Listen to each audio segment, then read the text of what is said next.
자, 내일 함께 나누실 하나님 말씀 로마서 12장. 참고로 내일 GBS는 없어요. 로마서 12장 2절, 3절, 4절, 5절 이렇게 봅시다. 로마서 12장 2절에서 5절까지 저와 여러분 한 절씩 교독합니다. 제가 먼저 2절을 읽습니다. 너희는 이 세대를 본받지 말고 오직 마음을 새롭게 함으로 변화를 받아 하나님의 선하시고 기뻐하시고 온전하신 뜻이 무엇인지를 분별하도록 하라. 내게 주신 은혜로 말미암아 너희 각 사람에게 말하노니 마땅히 생각할 그 이상의 생각을 품지 말고 오직 하나님께서 각 사람에게 나누어 주신 믿음의 분량대로 지혜롭게 생각하라. 우리가 한 몸에 많은 지체를 가졌으나 모든 지체가 같은 기능을 가진 것이 아니니 이와 같이 우리 많은 사람이 그리스도 안에서 한 몸이 되어 서로 지체가 되었느니라. 1장부터 11장까지는 로마 교회에 보내는 복음의 핵심적인 내용들, 교리적 부분을 다루고 있고요. 12절, 그러므로 형제들아 이렇게 시작되는 이 부분, 삶의 실천적인 부분이라고 흔히들 많이 얘기하죠. 특별히 오늘 2절에 보니까 지침을 주고 있어요. 이 세대를 본받지 말아라. 그것은 마음을 새롭게 하는 방식이다. 이렇게 말하고 있고요. 세대를 본받지 않는 것이 하나님의 그 뜻을 분별하는 것이다. 2절에서 이렇게 크게 말하고 있죠. 자, 하나님의 뜻을 분별해라. 되게 추상적인 의미예요. 세상을 살아갈 때 이 세대를 본받지 않고 하나님의 뜻을 분별해서 산다. 어떤 내용인지 좀 구체적으로 잡히지는 않는 것 같아요. 자, 3절에 보면은 조금 더 윤곽이 드러납니다. 3절 내게 주신 은혜로 말미암아 너희 각 사람에게 말하노니 마땅히 생각할 그 이상의 생각을 품지 말고 오직 하나님께서 각 사람에게 나누어 주신 믿음의 분량대로 지혜롭게 생각을 해라. 자, 뭘 품지 말래요? 마땅히 생각할 그 이상을 하지 말래요. 자, 우리가 이 부분을 이해하기 위해서 2절과 3절을 좀 연결해서 생각해야 되고 3절 이외에 나타나는 4절부터 5, 6, 7 쭉 이어지는 내용들을 문맥적으로 이해를 해야 됩니다. 자, 하나님의 뜻을 분별을 해야 되는데 우리는 하나님의 뜻을 분별해야 됩니다. 그런데 로마 교회에 나타난 문제점이 성도들이 마땅히 생각할 그 이상을 어떻게 했다는 거예요? 품지 말아라 했는데 그 이상 넘어서 생각을 한 거예요. 다시 말하면 교만함이에요. 교만함. 성도들의 그 삶의 방향이 하나님의 뜻에 맞춰져야 되는데 내 뜻에 맞춰졌어요. 지금 사람들이 자기 의지와 자기의 의로움과 자기 생각, 편견, 내 뜻에 맞춰서 신앙생활하고 있는 모습들이 로마 교회에 만연했다. 거기에 대해서 4절, 5절이 조금 더 자세하게 설명하는데 교회 공동체를 몸으로 비유하면서 각 지체가 어떻게 연결이 되는지를 얘기합니다. 자, 교회는 하나님의 뜻을 따라 운행되어져야 되고 사역이 진행되어야 합니다. 하지만 많은 경우에 하나님 뜻보다 사람의 뜻이 드러나는 경우가 많이 있어요. 자, 거기서부터 갈등이 생기고 분열이 생겨나는데, 자, 로마서를 기록한 목적이 단순히 교리적인 측면을 얘기하기 위한 어떤 논문이나 교리집이 아닙니다. 교회의 특수성을 향해서 바울이 그 교회에 필요한 내용들을 기술한 것이죠. 지중해입니다. 자, 그리스, 여기 로마라고 합시다. 여기가 이스라엘이에요. 예루살렘 이쯤 있겠죠. 자, 로마예요. 로마에 교회가 세워졌어요. 참 놀랍죠. 그런데 이 교회를 구성하고 있었던 첫 번째 구성원들이 대부분 유대인들이었어요. 자, 이게 왜 이렇게 일어났느냐? BC 63년에 로마에서 침공에 들어옵니다. 폼페이우스라는 장군에 의해서 공격이 들어와요. 그래서 예루살렘을 점령합니다. 최초로 점령당하죠. 그래서 여기서부터 많은 포로들이 로마로 이주해 들어가요. 그래서 여기에 노예 계급으로 이스라엘 백성들이 여기 거주하게 되는 거예요. 여기서부터 이제 로마의 유대인들이 정착해서 사는데 우리 사도행전 2장 보면 유명한 사건이 있죠. 오순절 마가의 다락방에서 성령이 임해서 사람들이 술에 취한 것처럼 성령이 주시는 방언을 말하는 그래서 예루살렘에 예배하러 왔던 수많은 이방인들이 그것을 보면서 놀랐다. 그 중에 로마에 사는 유대인들이 있었어요. 아마 많은 학자들이 이렇게 추정을 해요. 이때 이 성령의 역사를 경험한 로마에서 온 유대인들이 다시 본국으로 돌아가서 여기서 교회를 세웠을 것이다. 그래서 로마에 유대인 교회가 세워졌을 것이다. 여기까지 이해가 되십니까? 자, 문제는 여기 교회가 세워졌고 유대인 중심의 이 교회는 유대인 중심의 교회예요. 근데 여기서 복음의 확장이 드러나면서 이방인들이 들어오기 시작했어요. 자, 유대인들이 다수고 주류입니다. 메인은 유대인들이에요. 이방인들은 이제 소수가 들어오기 시작했는데 그 세력이 점점 커지니까 로마 당국, 로마의 고위층 사람들이 굉장히 심기가 불편해지는 거예요. 안 그래도 인구 밀도가 여기가 높은데 유대인들이 와서 신흥 종교를 얘기하고 로마인들이 여기 들어가기 시작하니까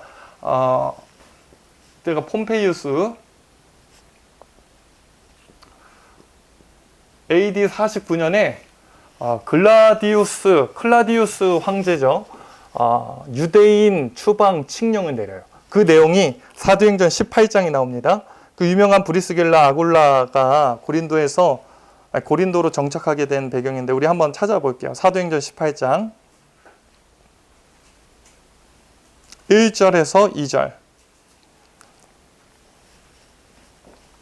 사도행전 18장 1절에서 2절 같이 한번 읽습니다. 1절부터 시작. 그 해에 바울이 아덴을 떠나 고린도에 이르러 아굴라라 하는 본도에서 난 유대인 한 사람을 만나니 글라디오가 모든 유대인을 명하여 로마에서 떠나라 한 거로 그가 그 안에 브리스길라와 함께 이달리아로부터 새로 온지라. 자, 우리 진솔 리더, 성희 리더 어디 있어 성희? 이탈리아 갔다 왔죠. 그래서 거기 로마에서부터 추방당해서 그리스 땅에 있는 여기 고린도로 브리스길라와 아굴라가 이제 아굴라가 유대인이니까 추방을 당한 거예요. 추방을 당합니다. 로마에 사는 모든 유대인들이 이 전역으로 다 퍼져 나가는 거예요. 이 AD 49년에 누구예요? 황제 칙령에 의해서 이때 다 쫓겨나요. 자, 자연스럽게 로마 교회에 있는 유대인은 어떻게 됐을까요? 여기 있는 사람들 다 추방당했어요. 교회에 누구만 남았을까요? 이방인들밖에 안 남은 거예요, 이제. 자, 그런데 55년에 글라디우스가 죽습니다. 다시 복귀해요. 다시 모여요. 로마 땅으로 다시 모여요. 자, 이때 이제 판도가 바뀐 거예요. 예전에는 유대인이 메인이었어요. 유대인이 주류였던 유대 교회였던 로마 교회가 이제 완전히 전세가 역전돼서 누가 주류입니까? 이방인이 주류예요. 이방인이 다수고 유대인이 소수인 교회가 되었어요. 여기서부터 갈등이 시작된 거예요. 이방인들 입장에서 우리가 지금 죽기 살기로 로마에서 신앙 지켰다. 5년간 6년간 피 흘리면서 복음을 지켜냈다. 근데 이제 5, 6년 후에 기어 들어온 유대인들이 굴러 들어와가지고 감내라, 배나라 막 이러니까 화가 나. 어디서 굴러 들어온 개벽다구들이 왜 우리한테 이러느냐. 우리가 복음을 지키느라 얼마나 수고한지 아느냐. 이렇게 유세를 하는 거예요. 그리고 이방인들이 많기 때문에 유대인들은 야, 니들은 정통성이 없잖아. 이 교회 누가 먼저 시작했니? 우리가 먼저 시작했어. 니네 조상이 누군데? 우리 조상 아브라함이야. 이 얘기를 하는 거예요. 그래서 유대인들과 이방인들이 각각 품지 말아야 될 선을 넘었어요. 서로를 향해서 갈등의 골이 깊어지기 시작하는데 이게 각자가 품어야 될 그 생각 이상을 품지 말아라 했는데 그 이상을 넘어가서 서로 갈등이 쌓이기 시작한 거예요. 이방인들 입장에서 야, 우리가 많으니까 니네 없어도 돼. 우리끼리 해도 괜찮아. 우리끼리 로마 교회 해도 충분하다. 유대인들 입장에서 니들은 근본이 없어. 니들은 신앙에 기초가 없는 사람들. 우리가 없으면 절대 안 돼. 우리가 오리지널이야. 이 얘기를 하면서 둘이 맞붙고 싸우는 거예요. 여러분, 이 구조 속에서 우리가 이해를 해야 돼요. 마땅히 생각해야 할 그 이상을 너희가 품지 말아야 한다. 하나님의 뜻을 분별해야 된다. 자, 4절 말씀이죠. 4절 말씀 같이 읽습니다. 시작. 우리가 한 몸에 많은 지체를 가졌으나 자, 한 몸에는 어떤 지체가 있대요? 자, 몸이에요. 지체가 다 있어요. 지체가 막 부분들이 다 다릅니다. 다 달라요. 한 지체를 품는 데 있어서 유대인도 있고 이방인이 있다. 유대인과 이방인이 연합되어지고 함께 어우러져서 한 몸을 이루고 한 교회 공동체를 이룬다. 이 비밀을 말하는 거예요. 유대인과 이방인은 다릅니다. 차이가 있어요. 분명한 구분이 있습니다. 자, 우리가 교회 공동체 안에서 반드시 생각해야 될 부분은 다양성이에요. 다양성. 다릅니다. 우리는. 자라온 환경이 다르고요. 출신이 다르고 우리의 그 지적 수준이 다르고 우리의 뭐 성격이 다르고 성별이 다르고 나이가 다르고 다 달라요. 우리 그 부분을 인정하고 들어가야 돼요. 우리 옆에 분 바라보면서 인사편, 너랑 나는 너무 달라. 다름을 인정해야지만 끼워 맞추려고 하지 않아요. 이방인은 유대인들을 자기에게 끼워 맞추려고 하는 거예요. 니네도 조금 율법에서 자유해라. 바울이 뭐라고 했냐. 편하게 해라. 유대인들이 야 그거 아니다. 율법에 니들이 맞춰야 된다. 서로 다름과 차이를 인정하지 않아요. 여러분 각 지체는 서로 다르면 눈이 해야 될 역할, 입이 해야 될 역할, 손이 해야 할 역할이 다 달라요. 여러분 모두가 다 일만 하는 것이 교회 공동체 아닙니다. 손이 보일 때는 입이 참 꼴보기 싫어요. 맨날 처먹기만 하는 거예요. 누구는 일만 하는데 처먹는 사람도 있어야 돼요. 여러분 보는 사람이 있어야 돼요. 막 눈만 한 100개 달고 다녀봐 괴물이지. 여러분 우리가 봤을 때 진짜 쓸데없는 지체가 있을 거예요. 한번 떠올려 보세요. 누구예요? 우리 조언 중에 있을 겁니다. 정말 얘는 있으나마나 별 도움이 안 되고 없는 게 더 나은 그 지체. 성경은 말합니다. 한 지체하는 여러 가지 역할의 지체가 있다. 쓸모없는 지체가 있어 보이지만 그 지체도 정말 필요한 지체다. 사랑하는 여러분, 충분히 다를 수 있습니다. 우리는 충분히 다를 수 있어요. 다른 게 정상입니다. 그 지체를 생각하면서 우리 조언, 그 한 사람 정말 마음에 들지 않는 쓸모없는 것 같은 그 조언 생각하면서 우리 이 마음을 뽑는 거예요. 그래, 그럴 수도 있지. 그래, 주님이 부르신 한 몸인데 내가 이해되지 않는다고 가치 없는 것이 아니다. 그래, 그럴 수도 있지. 자, 그런가 하면은 5절 말씀 같이 봅시다. 5절입니다. 시작. 이와 같이 우리 많은 사람이 그리스도 안에서 여러분, 한 몸을 이루기 위해서 각 지체가 필요합니까? 안 필요합니까? 반드시 필요해요. 쓸데없는 부분이 없다는 거예요. 정말 필요한 것이에요. 그래서 우리는 옆에 분에게 꼭 이렇게 인사하셔야 돼요. 옆에 있어줘서 고맙습니다. 시작. 진짜예요. 네가 없으면 내가 존재할 수 없는 거예요. 이게 교회 공동체의 비밀입니다. 그래서 우리는 이렇게 말하는 거예요. 네가 없으면 안 될 것 같아요. 시작. 진짜 영혼이 없어요. 네가 없어. 로마 교회를 향해서 이방인들이 이제 유대인들을 보면서 야 네가 없으면 안 돼요. 이렇게 얘기하고 유대인들이 이방인들 보면서 너희들도 꼭 필요한 부분들이에요. 이렇게 얘기를 하는 것이에요. 여러분 이방인과 유대인은 섞일 수가 없어요. 결코 섞일 수가 없어요. 그러니까 이들의 개념은 우리 한민족이 우리 한국 민족이 순수 혈통을 자랑한다고 하지만 여러분 그들이 말하는 그 혈통주의는 얼마나 강력한지 아세요? 사촌지간에도 결혼을 합니다. 왜요? 혈통을 지키기 위해서. 진짜 끔찍해요. 유대인들이 이방인과 섞인다는 건 꿈도 못 꾸는 거예요. 그들과 비슷한 혈통인데 사마리아 사람들을 개라고 부르잖아요. 이방인과 조금 섞였다고 해서. 그들의 혈통주의는 진짜 우리가 상상하는 것 이상이에요. 그런데 유대인과 이방인이 하나가 된다? 교회 공동체 안에서 한 몸을 이룬다? 말도 안 되는 일인데 5절에 그 비밀이 있습니다. 이와 같이 우리 많은 사람이 누구 안에서? 그리스도 안에서. 이게 비밀인 거예요. 로마를 살아가면서 그들의 정체성이 로마인이 아니라 그리스도 안에 있는 그리스도인이라는 것이 공통 분모예요. 여러분 우리 보세요. 성별이 달라요. 나이가 다릅니다. 살아온 배경이 다 달라요. 이 시간 오후 3시에 토요일 이 황금 같은 시간에 이 자리에 앉을 수 있는 유일한 공통점이 뭐예요? 리더라서라고 말하죠. 주님 안에 있기 때문에. 이거 하나예요. 저 여러분 제가 참 신기해요. 제가 전라북도에서 나고 자랐는데 이 자리에 이렇게 앉아서 전혀 이제 일면식도 없었던 전혀 다른 우리 귀한 지체들을 하나님 만나게 하시고 함께 신앙생활하게 하신 거 무슨 공통점일까? 예수 안에 있다. 이 한 가지예요.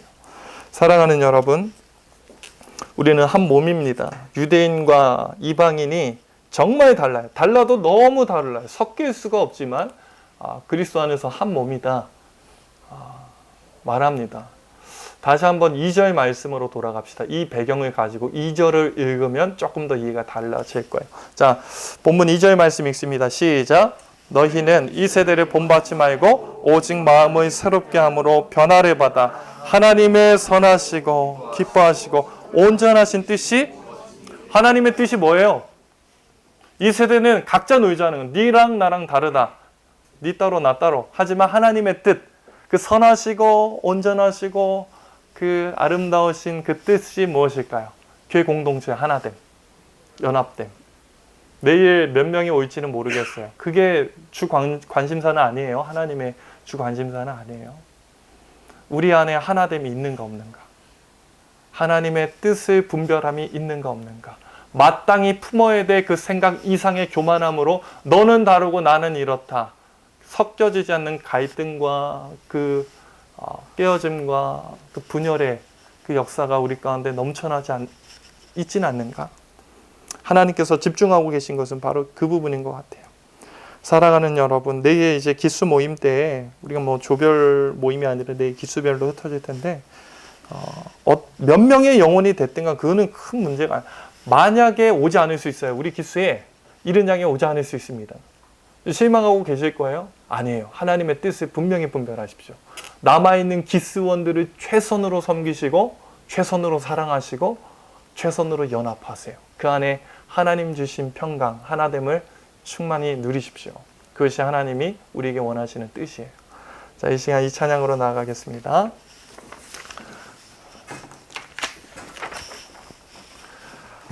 기대라는 찬양이에요. 이 첫 구절이 참 제 마음을 감동케 한, 주 안에 우리는 하나, 모습은 달라도 예수님 한 분만 바라네. 이 한 절 안에 오늘 본문의 모든 내용이 녹아 있는 것 같아요. 주 안에 우리는 하나, 모습은 달라도. 자, 다름과 차이를 인정해야 합니다. 그리고 그리스도 안에 있게 우리가 한 몸이다, 한 지체이다. 그것이 하나님의 선하시고 온전하신 뜻이다. 여러분, 이 마음으로 이렇게 고백하기 원합니다. 주 안에 우리는 하나,